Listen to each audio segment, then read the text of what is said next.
Vou pular de qualquer jeito. Pula essa merda. Esses dois idiotas pularam, você acha que eu não vou pular? Esses dois idiotas risaram, esses dois idiotas já pularam. Eu vou pular nessa porra. Então pula lá. Cheio de velho, passando. Foda-se. Vai. Vou pular. Vai de bermuda, vai de bermuda que o impacto também não, deve diminuir o impacto no saco. Pode ser. Fudeu, tá fudeu. Não vai fuder, cara. Que fode é o cloro, molhado. Mas não tem problema. Ó, os babaca passando. Ei, os babaca!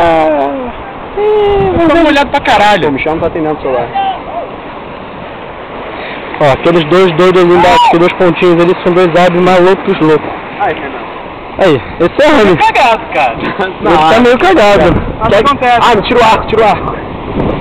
Na cabeça, filho. Alô? É burro. Se liga, Michel. Você é burro. Vai, filho. Sai correndo e dá um... Dá um chinelo pra mim. Lá vai.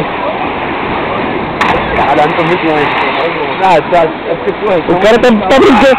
O cara tá brincando de certa distância, mano. Olha onde ele foi. Daqui até ali. Habib, dá um Habib ali, velho. Que, cara? Vamos aí. Então, tá ali. Então, assim a gente termina o nosso tríplice jump. Vamos aí, pros YouTube. Cheio dos pinos de palavrão.